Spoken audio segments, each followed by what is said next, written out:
Hello viewers, আসসালামু আলাইকুম। আশা করি সবাই ভালো আছেন। আজকের ভিডিওতে আমি একটা ফেসবুকের নতুন আপডেট নিয়ে আলোচনা করব। আপনারা হয়তো অনেকেই এই আপডেটটি সম্পর্কে এখনও অবগত নন। আজকের ভিডিওতে যে আপডেটটি সম্পর্কে আলোচনা করব সেটি হলো ফেসবুকের পোস্ট ডিলিট অপশন। তো আপনারা এখন যদি ফেসবুকের মধ্যে কোনো পোস্ট করেন তাহলে সেটি কিন্তু ডিলিট করার অপশনটি এখন আর নেই। তো চলুন আমি আমার প্রোফাইলের মধ্যে ঢুকে আপনাদেরকে বিষয়টি নিয়ে দেখাচ্ছি।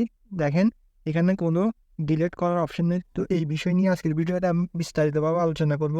আপনারা কীভাবে পোস্ট এখন থেকে শেয়ার করলে সেটি কীভাবে ডিলিট করবেন সেই সম্পর্কে আজকের ভিডিওতে আলোচনা করব। তো সেটিংসটি জানার জন্য আজকের ভিডিওটি সম্পূর্ণ কন্টিনিউ করতে হবে। তো চলুন আর দেরি না করে আজকের ভিডিওটি শুরু করি। ভিডিওটি শুরু করার আগে আপনাদের কাছে একটি রিকোয়েস্ট থাকবে, আপনারা যারা আমাদের চ্যানেলে নতুন বা আমাদের ফেসবুক থেকে ভিডিওটি দেখছেন আমাদের ফেসবুক পেজটি ফলো করে দেবেন এবং আমাদের ইউটিউব চ্যানেলটি সাবস্ক্রাইব করে আমাদের পাশে থাকবেন।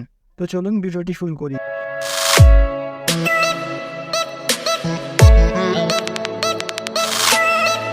শুরুতেই আমরা আমাদের ফেসবুক লাইট যে অ্যাপসটি রয়েছে এখানে চলে যাব। এখানে আসার পর দেখতে পাচ্ছেন আমি প্রোফাইলের মধ্যে প্রবেশ করেছি। আমার প্রোফাইলের মধ্যে দেখতে পাচ্ছেন যতগুলো পোস্ট শেয়ার করা আছে একটির মধ্যেও আপনার এদিক দিয়ে যে থ্রি ডট অপশনটি থাকতো এটি এখন বর্তমানে শো করতেছে না, যার কারণে আপনি এখানে পোস্টে ক্লিক করার পরে কিন্তু আপনি পোস্টটা ডিলিট করতে পারবেন না।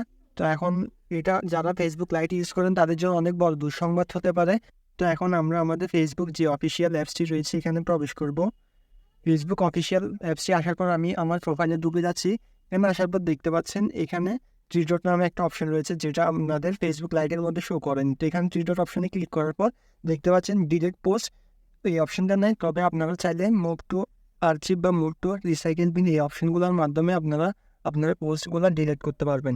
তো আমি একটা পোস্ট আমি দেখাচ্ছি। মুভ টু আর্চিভের যদি আপনি ক্লিক করেন এটা কিন্তু সাময়িক সময়ের জন্য এটা ডিলিট হয়ে যাবে। আপনি চাইলে এটা আবার পোস্টে ফিরিয়ে আনতে পারবেন। তো এখন আমি যদি আবার রিফ্রেশ করি, রিফ্রেশ করার পর দেখতে পাচ্ছেন আমার পোস্টে এখানে আর শো করতেছে না। তো এখন আপনারা যদি কোনো শেয়ারকৃত পোস্ট ডিলিট করতে চান তাহলে সাময়িকভাবে আপনারা এখানে থ্রি ডট অপশনে ক্লিক করার পর মুভ টু আর্চিভ বা মুভ টু রিসাইকেল বিন এই অপশনগুলোর মাধ্যমে ডিলিট করতে পারবেন। এছাড়া কোনো ডিলিট অপশন নাই যে যার মাধ্যমে আপনারা পারমানেন্টলি কোনো পোস্ট ডিলিট করতে পারবেন।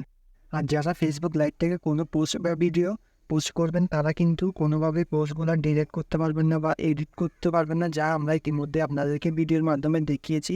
তো যারা ফেসবুক লাইভ ইউজ করেন তাদের জন্য একটি দুঃসংবাদ হতে পারে। আর যারা ফেসবুক থেকে আপনারা আইডি চালান তারা কিন্তু থ্রি ডট অপশনটির মাধ্যমে পোস্ট এডিট করতে পারবেন বা মুভ টু রিসাইকেল বিনের মাধ্যমে পোস্ট ডিলিট করতে পারবেন।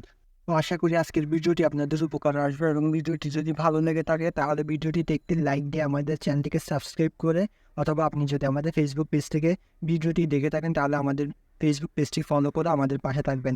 আজ এই পর্যন্তই, আবারও নতুন একটি ভিডিওতে দেখা হবে। সেই পর্যন্ত ভালো থাকবেন, সুস্থ থাকবেন। আসসালামু আলাইকুম।